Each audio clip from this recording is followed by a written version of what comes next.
7월 13일 예배의 자리로 나오신 모든 분들을 환영하고 축복합니다. 하나님께서 우리를 예배자로 부르셨습니다. 우리 이 시간 함께 사도신경 하심으로 우리의 믿음을 고백하도록 하겠습니다. 전능하사 천지를 만드신 하나님 아버지를 내가 믿사오며 그 외아들 우리 주 예수 그리스도를 믿사오니 이는 성령으로 잉태하사 동정녀 마리아에게 나시고 본디오 빌라도에게 고난을 받으사 십자가에 못 박혀 죽으시고 장사한 지 사흘 만에 죽은 자 가운데서 다시 살아나시며 하늘에 오르사 전능하신 하나님 우편에 앉아 계시다가 저리로서 산자와 죽은 자를 심판하러 오시리라. 성령을 믿사오며 거룩한 공회와 성도가 서로 교통하는 것과 죄를 사하여 주시는 것과 몸이 다시 사는 것과 영원히 사는 것을 믿사옵나이다. 아멘. 이 시간은 죄의 고백 시간입니다. 한 주간 나의 삶 가운데에 있었던 나와 하나님만이 아는 죄들을 솔직하게 주님 앞에 고백하는 시간입니다. 잠시 눈을 감고 지난 나의 삶을 돌아보며 침묵으로 하나님 앞에 회개의 기도를 드리도록 하겠습니다.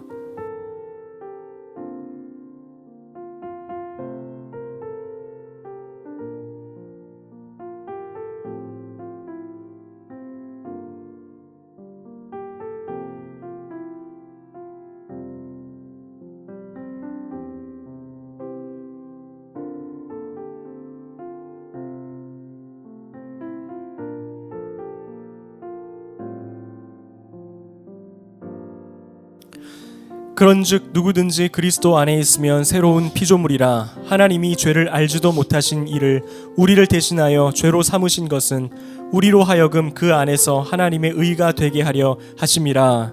아멘. 네, 우리 이 시간 함께 찬양할 때에 문들아 머리 들어라 이 찬양 함께 하시겠습니다. 문들아 머리 들어라 들릴지어다 영원한 문들아 영광의 왕 들어가시도록 영광의 왕 들어가신다. 한 번 더 찬양합니다. 문들아 머리 들어라 들릴지어다 영원한 문들아 영광의 왕 들어가시도록 영광의 왕 들어가신다. 영광의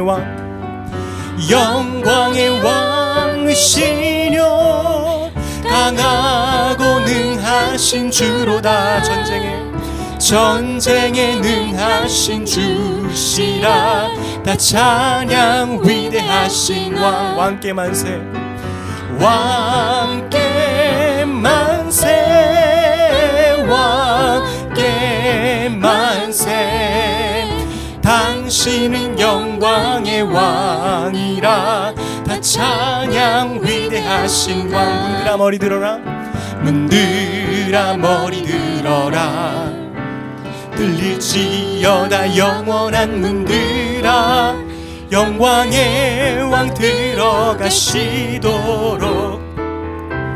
왕 들어가신다. 영광의 왕이시뇨 영광의 왕이시뇨 강하고 능하신 주로다. 전쟁에 능하신 주시라.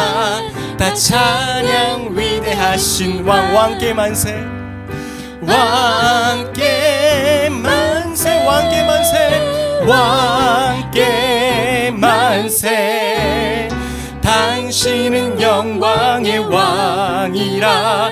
다 찬양 위대하신 왕.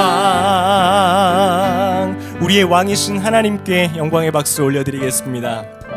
우리가 진정으로 마음을 다하여 하나님을 왕으로 고백하고 나의 주로 선포할 때에 우리의 삶이 변화되는 줄로 믿습니다. 우리 이 시간 함께 주 앞에 나와 이 찬양할 때에 다시 한번 우리의 진심을 담아서 찬양하기를 원합니다. 찬양하시겠습니다. 주 앞에 나와 주 앞에 나와 제사를 드리네 마음 열어 내 삶을 드리네 주를 봅니다 끝없는 사랑 나 회복시키네. 이제 눈들어 이제 눈들어 주 보네. 그 능력 날 새롭게 해. 주님의 사랑 날 만지시니 내 모든 두려움 사라지네. 폭풍 속에도 주 붙들고 믿음으로 주와 건네. 갈보리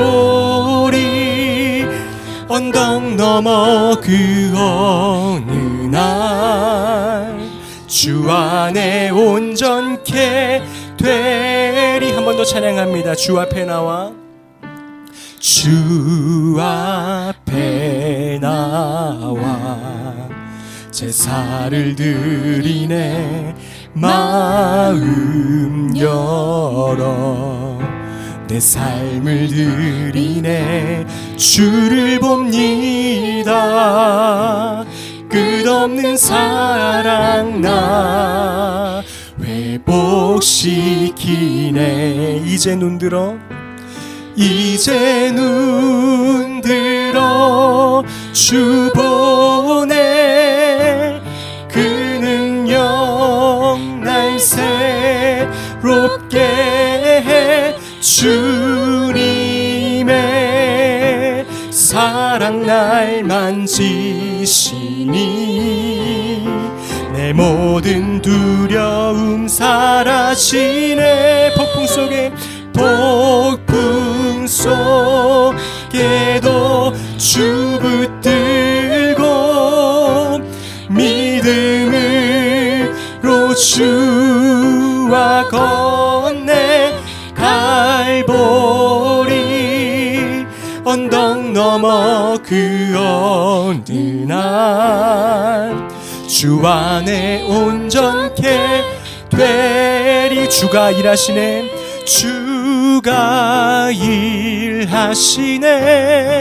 주가 일하시네.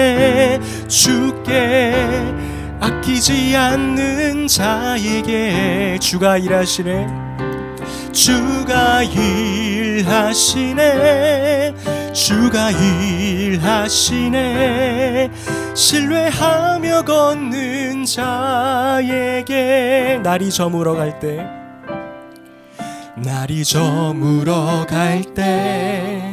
빈들에서 걸을 때 그때가 하나님의 때. 내 힘으로 안 될 때 빈손으로 걸을 때 내가 고백해 여호와 이래. 주가 일하시네. 주가 일하시네. 주가 일하시네. 주께 아끼지 않는 자에게 주가 일하시네. 주가 일하시네. 주가 일하시네. 신뢰하며 걷는 자에게 우리 모인 이곳에 주님 함께 계시네. 누리네 아버지 은혜. 적은 떡과 물고기 내 모든 걸 드릴 때 모두 고백해 여호와 이래. 주가 일하시네. 주가 일하시네. 주가 일하시네. 주께 아끼지 않는 자에게 주가 일하시네. 주가 일하시네. 주가 일하시네. 신뢰하며 걷는 자에게 주가 일하시네. 주가 일하시네 주가 일하시네 주께 아끼지 않는 자에게 주가 일하시네 주가 일하시네 주가 일하시네 신뢰하며 걷는 자에게.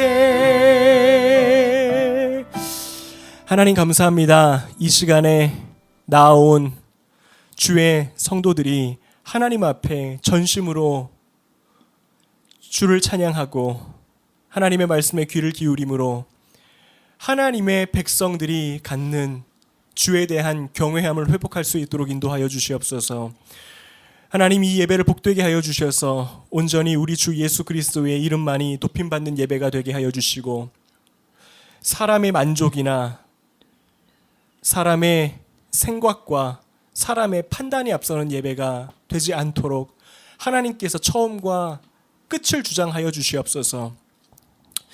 주님 예물 드린 손길 기억하여 주셔서 하나님께 드린 모든 것이 정말로 주께서 우리에게 주신 것임을 고백할 수 있는 그 믿음의 고백이 담긴 예물 드림이 되게 하여 주시고 하나님 주께서 주신 모든 것을 주를 위하여 사용하며 그것을 통하여 하나님께 더욱더 감사할 수 있는 심령으로 우리를 세워주시옵소서. 말씀 가운데로 나아갈 때에 아버지의 긍휼하심과 인도하심이 필요합니다. 하나님의 말씀으로 인하여서 우리의 삶이 새롭게 되어지기를 원합니다. 하나님의 말씀으로 우리의 심령이 더욱더 깨어지기를 원합니다. 주님께서 그 시간을 주장하여 주시고 우리 각 한 사람 한 사람에게 주님의 말씀을 직접 주님께서 심어주셔서 열매 맺게 하시고 복되게 하여 주시옵소서. 이 모든 것을 우리 주님께 올려드리오며 살아계신 우리 주 예수 그리스도의 이름으로 간절히 기도드립니다. 아멘.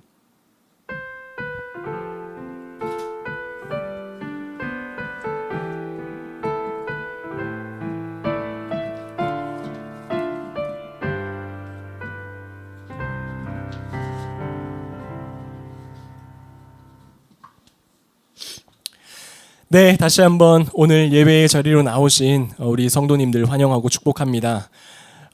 네, 정말 이제는 그 한여름의 더위가 조금씩 익숙해지는 것 같기도 하고 또 그 나름대로의 그 날씨 가운데에 또 이 여름의 계절을 참 물놀이를 하는 아이들을 통해서 또 이렇게 또 밖에서 이제 여름철 휴가를 준비하는 그런 분주한 사람들의 모습들을 통해서 또 이렇게 누리게 되는 또 시간들인 것 같습니다. 하나님 앞에서 그 모든 시간들이 귀하고 아름다운 시간이 될 수 있도록 우리가 더욱더 하나님 바라보고 말씀을 통해서 주님을 더 알아가며 참 새롭게 매일이 새로워지는 역사가 우리 가운데 계속해서 체험되기를 주의 이름으로 축원을 드립니다. 항상 우리 성도님들을 위하여 기도하고 있습니다. 그리고 그 소식이 늘 궁금하고 또 일상에서 어떠한 생각들을 하고 계시는지 하나님과의 관계 가운데 어떠한 일들이 있으신지 알기를 원합니다. 언제든지 우리에게 나누어 주시고요. 저희에게 그리고 필요할 때 기도 요청 언제든지 해주셔서 저희가 멀리 있지만 한 마음으로 계속해서 그 하나됨을 누려가는 저희가 되었으면 좋겠습니다. 네, 오늘 하나님께서 주신 말씀은 창세기 12장 10절에서 20절 지난주와 동일한 본문입니다. 우리 10절에서 20절 말씀 한 절씩 읽고 20절은 합독하도록 하겠습니다. 그 땅에 기근이 들었으므로 아브라함이 애굽에 거류하려고 그리로 내려갔으니 이는 그 땅에 기근이 심하였음이라. 그가 애굽에 가까이 이르렀을 때에 그의 아내 사레에게 말하되 내가 알기에 그대는 아리따운 여인이라. 애굽 사람이 그대를 볼 때에 이르기를 이는 그의 아내라 하여 나는 죽이고 그대는 살리리니 원하건대 그대는 나의 누이라 하라. 그러면 내가 그대로 말미암아 안전하고 내 목숨이 그대로 말미암아 보존되리라 하니라. 아브라함이 애굽에 이르렀을 때에 애굽 사람들이 그 여인이 심히 아리따움을 보았고 바로의 고관들도 그를 보고 바로 앞에서 칭찬함으로 그 여인을 바로의 궁으로 이끌어들인지라. 이에 바로가 그로 말미암아 아브라함을 후대함으로 아브라함이 양과 소와 노비와 암수 나귀와 낙타를 얻었더라. 여호와께서 아브라함의 아내 사레의 일로 바로와 그 집에 큰 재앙을 내리신지라. 바로가 아브라함을 불러서 이르되 네가 어찌하여 나에게 이렇게 행하였느냐 네가 어찌하여 그를 내 아내라고 내게 말하지 아니하였느냐 내가 어찌 그를 누이라 하여 내가 그를 데려다가 아내를 삼게 하였느냐. 내 아내가 여기 있으니 이제 데려가라 하고 바로가 사람들에게 그의 일을 명하매 그들이 그와 함께 그의 아내와 그의 모든 소유를 보내었더라. 아멘. 우리는 지난주와 같은 본문을 계속해서 살펴보고 있습니다. 하나님께서는 갈대아 우르 지역에서 우상을 섬기고 있던 아브라함에게 먼저 다가가셔서 그와의 관계를 시작하셨습니다. 이것은 굉장히 중요한 의미를 갖습니다. 하나님께서는 아브라함의 모든 것을 다 알고 계셨습니다. 그의 약점과 그의 치부와 얼마나 그가 연약한 존재인지를 이미 다 알고 계셨는데도 불구하고 그럼에도 불구하고 먼저 다가가셔서 그의 하나님이 되어주신 겁니다. 그래서 하나님은 아브라함이 그분께 묻지도 않고 애굽으로 향했음에도 불구하고 그를 지적하시거나 책망하시거나 꾸짖지 아니하시고 사랑으로 그를 품으시며 함께 그와 애굽으로 동행하셨습니다. 이것을 통해서 우리가 깨달을 수 있는 것은 우리를 향한 하나님의 마음입니다. 하나님을 심판자이시자 판단자, 내가 무언가를 잘했을 때에는 나를 칭찬해 주시고 그렇지 못했을 때에는 무섭게 지적하시는 그러한 신으로 우리가 생각을 하게 되면 이러한 하나님의 아버지의 마음을 이해하기도 어려울 뿐더러 잘 받아들이지 못하는 그러한 일들을 겪을 수가 있습니다. 제가 학생부 사역을 할 때 한 친구가 어느 날 저에게 와서 이렇게 고민을 이야기를 했는데요. 아주 중요한 중간고사를 완전히 망쳤다라는 거예요. 원래 이 친구는 굉장히 공부를 잘하는 친구입니다. 근데 이렇게 저에게 이야기를 합니다. 목사님, 제가 사실은 지난번 중간고사 기간에 교회에 와서 공부 걱정 때문에 예배를 제대로 드리지를 못했습니다. 말씀을 들을 때에도 나 빨리 집에 가서 공부해야 되는데 이러한 생각만 했고 온통 관심이 이 시험을 잘 보는 데에 있었는데 그래서 하나님이 저를 벌하신 것은 아닐까요? 그래서 하나님이 저에게 이 중간고사 시험을 잘 보지 못하도록 그렇게 꾸중하신 것은 아닐까요? 라는 이야기를 저에게 털어놓았습니다. 제가 그 이야기를 듣고요, 가장 먼저 든 생각은 이 학생이 정말 귀하다라는 생각이었습니다. 하나님 앞에 가지고 나와서 이 문제를 씨름하는 그 모습이 굉장히 귀하게 느껴졌기 때문이에요. 자신의 삶에 일어난 잘 이해 안 되는 어떠한 일들, 그 학생의 입장에서는 굉장히 큰 시련과 고난을 하나님과의 문제로 가지고 와서 하나님 안에서 그 답을 찾으려고 했다라는 사실은 너무 예쁘고 귀한 모습이었습니다. 그런데 한 가지 이 학생이 놓치고 있는 것이 분명히 있었죠. 그게 뭐죠? 아버지 하나님을 완전히 잘못 오해하고 있는 거예요. 하나님이 지금 자기 자신을 어떻게 바라보고 계시는지, 어떠한 마음을 가지고 그 아이의 삶을 돌보시고 인도해 나가시는지는 오해하고 있었다라는 겁니다. 그런데 하나님은 아브라함의 이야기를 통해서 이렇게 이 학생처럼 오해할 수 있는 우리들을 향해서 그 아버지의 마음을 다시 한번 알려주시기를 원하십니다. 아버지는 우리의 연약함을 심판하시는 분이 아니라 책망하시고 자르시는 분이 아니고요. 오히려 우리의 그 연약함을 재료로 사용하셔서 더 나은 존재로 빚어가시는 데에 가장 큰 관심을 가지고 계시는 사랑의 하나님이라는 사실입니다. 그런데도 불구하고 사실 여전히 이 하나님의 마음을 받아들이기 어려워하는 분들이 계십니다. 제가 이것에 대한 이유를 찾아보니까요, 크게 두 가지 정도로 그 원인이 분석이 되더라고요. 첫 번째는 많은 사람들의 생각 가운데에 이 초월자, 신에 대한 어떠한 고정관념적인 사고가 이미 형성이 되어 있다는 겁니다.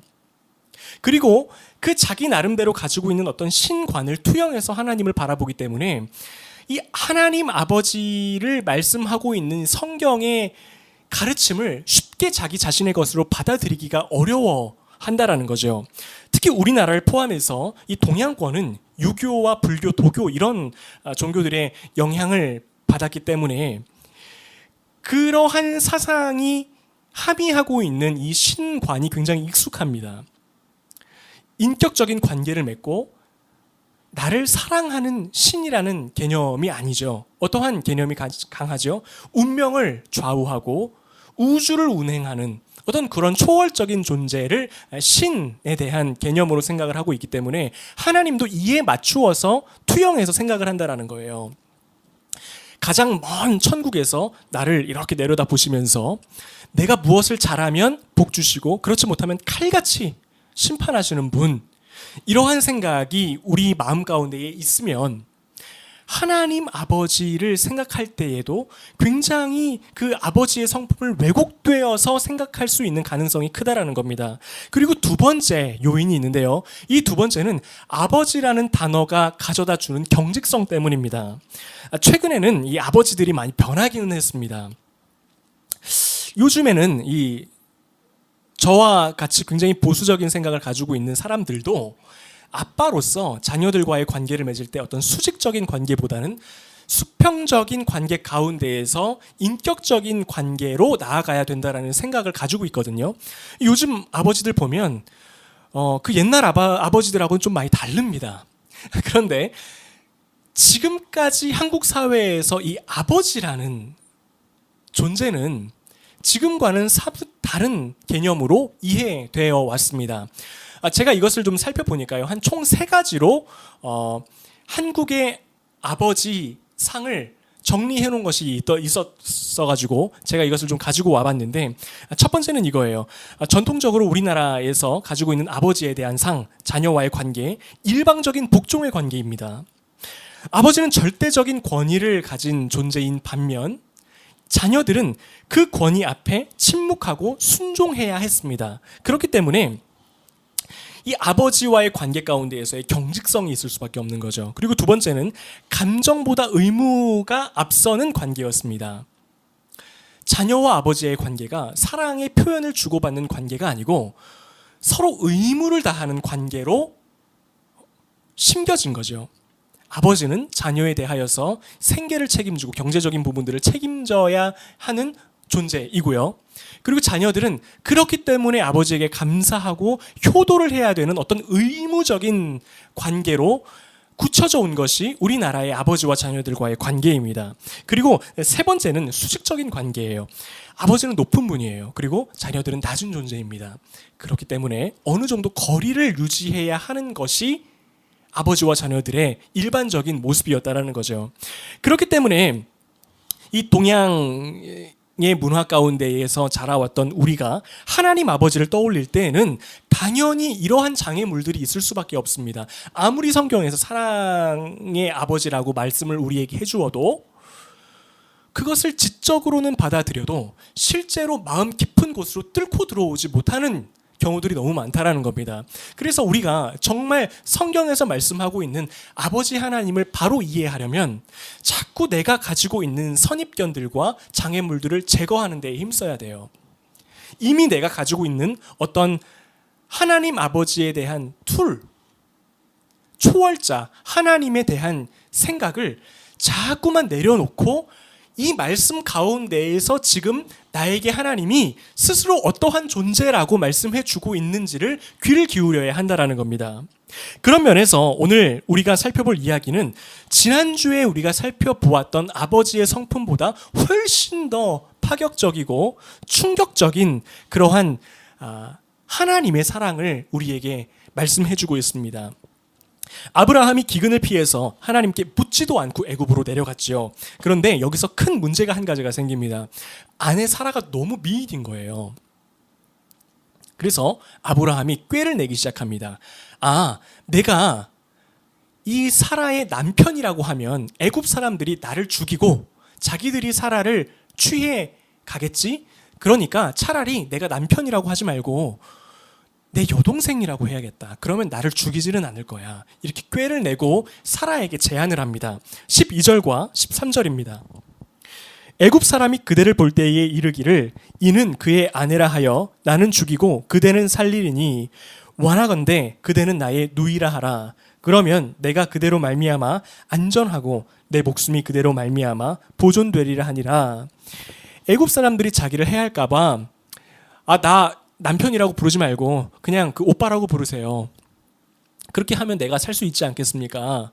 우리 이렇게 합의를 봅시다. 아내에게 이렇게 말한 겁니다. 참 정말 이렇게까지 치졸한 사람은 없을 텐데 아브라함에게서 보여졌던 너무나도 부끄러운 모습이죠. 그런데 아브라함이 우려했던 일이 실제로 일어나기는 했습니다. 애굽 사람들이 진짜로 사라를 보고 그 미모에 감탄을 하면서 바로 왕에게 이 사라를 데리고 간 겁니다. 이것을 보면 우리가 아브라함이라는 인물에 대한 환상을 정말로 다 정말 그 본의 아니게 깨트려 버리는 그런 이 일들을 겪게 되죠. 우리가 보통 아브라함이라고 하면 어떤 생각을 합니까? 아주 거룩하고 목소리부터 굉장히 근엄할 것 같은 그런 이미지를 가지고 있는데 오늘 본문에서 보여지는 아브라함은요, 그런 사람이 아니에요. 굉장히 연약하고 연약한 차원을 넘어서서 자기 자신밖에 모르는, 너무나도 두려움이 많고 겁이 많은 그저 한 사람의 너무 초라한 인물일 뿐이라는 것을 우리는 알게 됩니다. 그리고 더 큰 문제가 있어요. 하나님은 아브라함을 부르셔서 아브라함의 하나님이 되어주시겠다고 친히 약속을 하시고 동행하고 계시는데 아브라함은 하나님을 완전히 무시한 격이 되어버렸습니다. 주님이 없는 것처럼, 자기 자신의 목숨 하나도 지켜줄 수 없는 분인 것처럼 완전히 무시해버린 그러한 모습이 바로 오늘 아브라함의 행동이었다라는 거죠. 이렇게 비유를 드리고 싶습니다. 한 아이가 자기가 열심히 용돈을 모아서 먹고 싶은 과자를 사러 슈퍼마켓을 갑니다. 근데 아빠 손을 잡고 가요. 아빠 같이 가주세요. 아빠는 아이의 손을 잡고 그 슈퍼마켓까지 안전하게 데리고 가줍니다. 그런데 아이가 신나서 자기가 원하는 과자들을 고르다가 하나를 탁 취해서 계산대 앞에 내려놨습니다. 그리고는 동전을 자기 주머니에서 꺼냈는데 몇백 원이 부족한 거예요.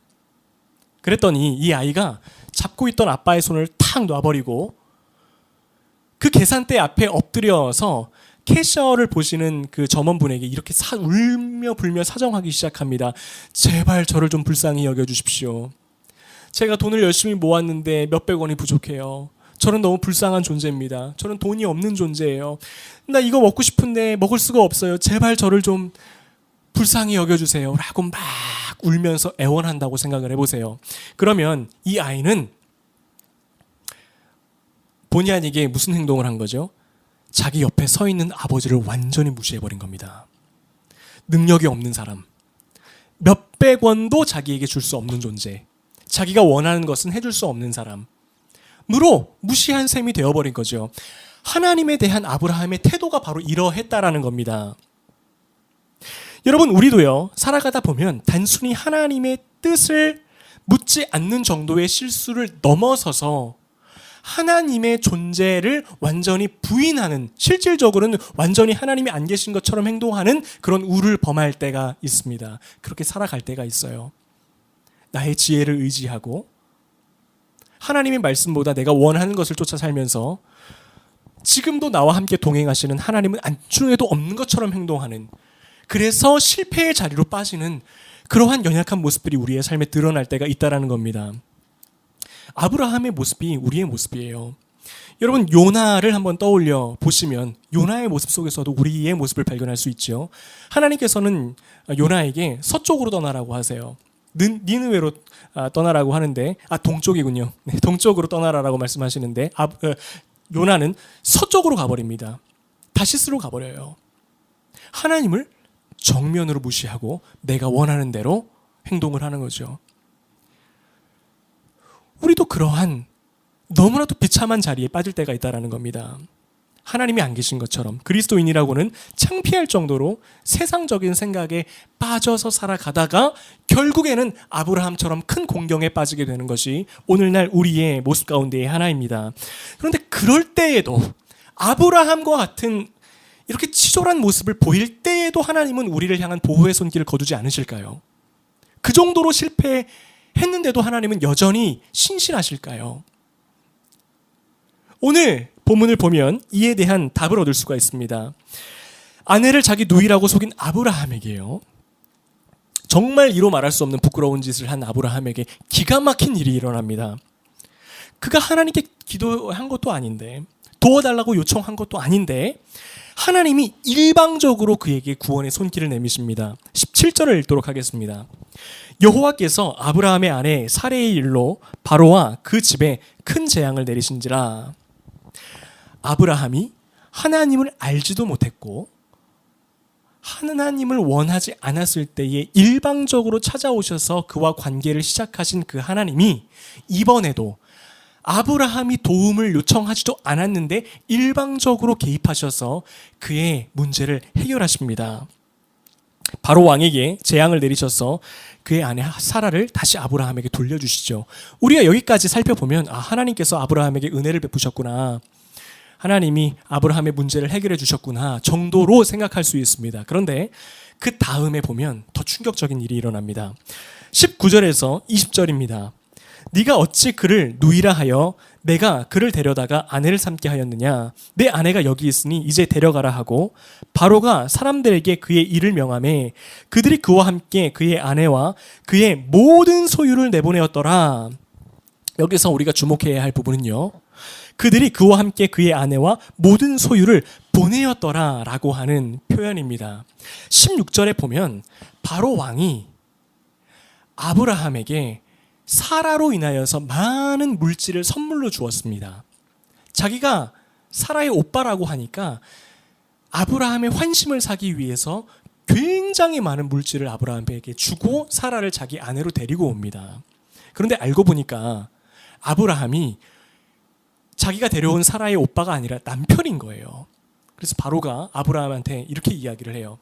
빨리 나가라. 빨리 나가. 내 앞에서 빨리 사라져라. 우리 이 나라를 떠나라. 그리고 내가 준 모든 거 그거 다 가지고 그냥 가. 이렇게 말한 겁니다. 그래서 졸지에 아브라함은 거부가 되어버려요. 그래서 13장 1절에서 2절을 보면 이렇게 말씀하고 있습니다.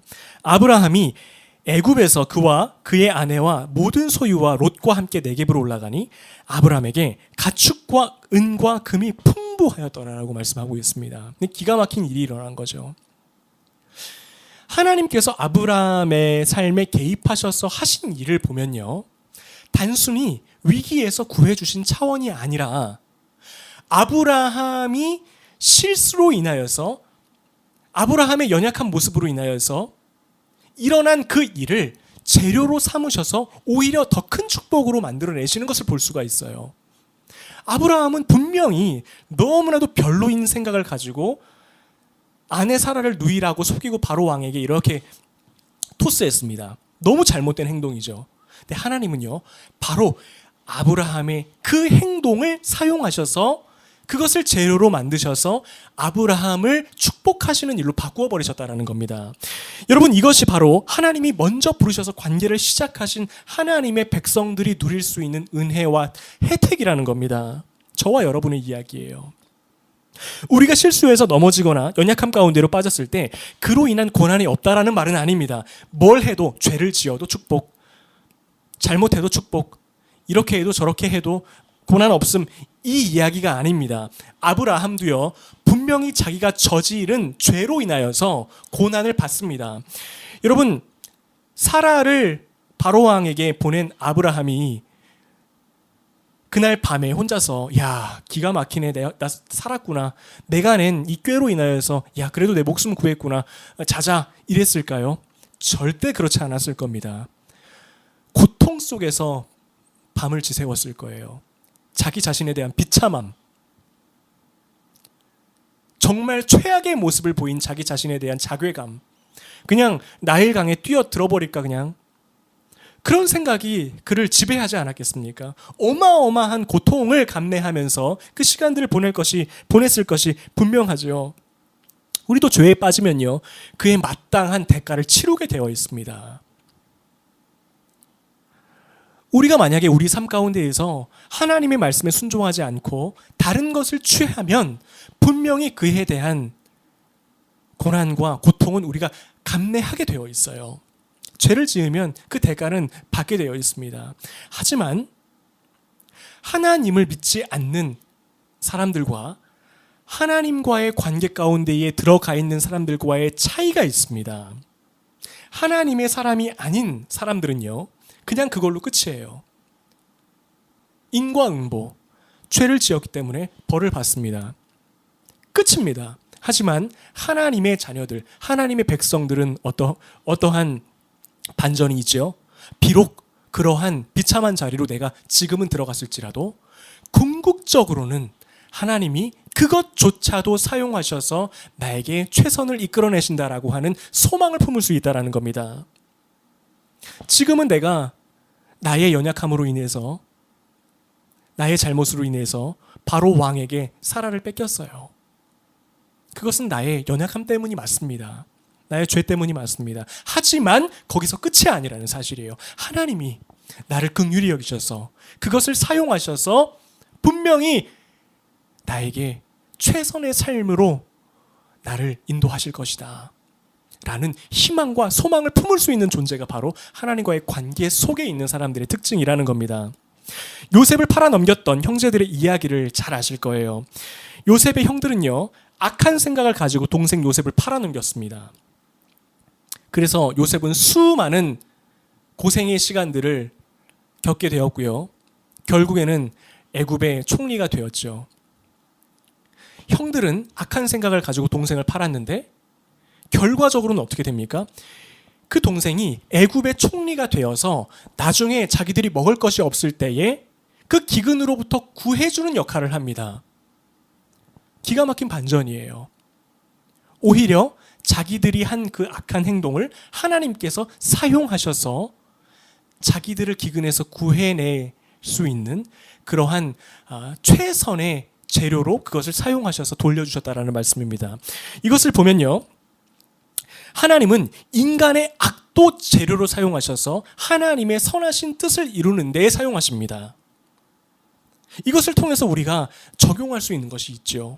내 안에 있는 최악의 연약함과 심지어는 다른 사람에게 보이기 싫은 아주 더러운 나의 모습이라 할지라도 나를 향한 하나님의 신실하신 그 계획을 그것들이 막을 수 없다라는 말입니다. 그 무엇도 하나님의 사랑으로부터 나를 끊어낼 수 없다라는 겁니다. 여러분, 혹시 오늘 아내를 빼앗긴 아브라함과 같은 심정이신 분이 계십니까? 넘어지셨습니까? 하나님 앞에 범죄한 일이 있습니까? 하나님께 대하여서 정말 부끄러울 만큼 그분께 순종하지 못했던 나의 모습이 있습니까? 그로 인해서 혹시라도 좌절 가운데 빠진 분이 계십니까? 아무 걱정하지 않으셔도 돼요.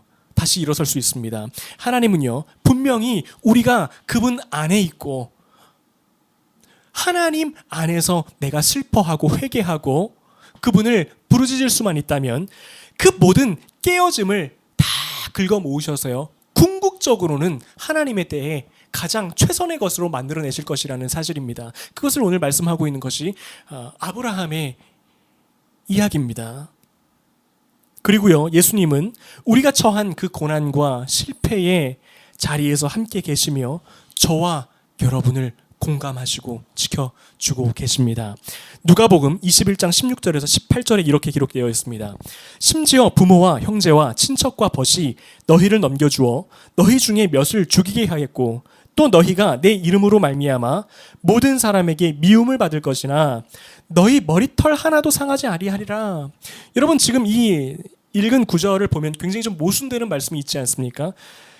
16절, 17절에서는 예수님 이렇게 말씀하시죠. 너희 중에 어떤 사람들은 굉장히 극심한 미움과 핍박을 받을 것이고 심지어는 죽기까지 할 거야. 근데 바로 그 다음에 18절에 이렇게 말씀하세요. 너희 머리털 하나도 상하지 않을 것이다. 어떻게 된 말입니까? 미움을 당하고 심지어는 죽는데요. 근데 머리털은 상하지 않을 것이라고 말씀하고 있습니다.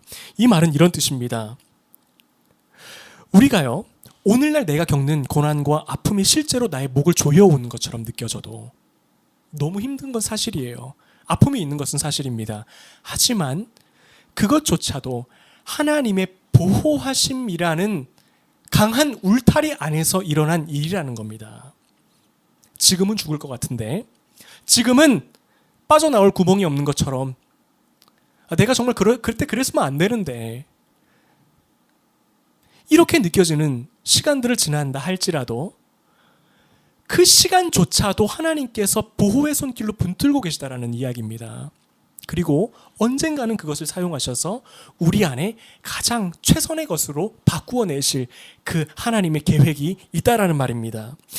여러분, 내가 가장 사랑받을 만한 가치가 없게 느껴질 그때에도요, 정말 별로일 때, 가장 무력할 때, 하나님 앞에서의 최악의 모습으로 오늘날 이 예배의 자리에 섰다 할지라도 하나님은 우리를 향한 그 사랑의 손길을 거두지 않으세요. 주님이 먼저 그 일을 시작하셨습니다. 주님이 먼저 우리에게 다가오셨습니다. 모든 것을 다 알고 계시는 그분이 우리를 향한 그 사랑을 거두실 일은 없다라는 사실입니다. 이 아브라함의 이야기를 통해서 우리에게 말씀하십니다. 그럼에도 불구하고 내가 너를 포기하지 않을 거란다. 그럼에도 불구하고 내가 너의 삶에 내가 계획한 그 최선의 삶을 언젠가는 실현시킬 거란다. 이렇게 말씀하시는 우리 하나님의 음성을 오늘날 우리가 듣기를 원합니다. 한 주를 살아가실 때에 그래서 우리가 기대와 소망을 품을 수 있어요. 일어날 수 있는 우리 인생의 최악의 일이 일어나도 희망을 꿈꿀 수 있습니다. 왜 그렇죠?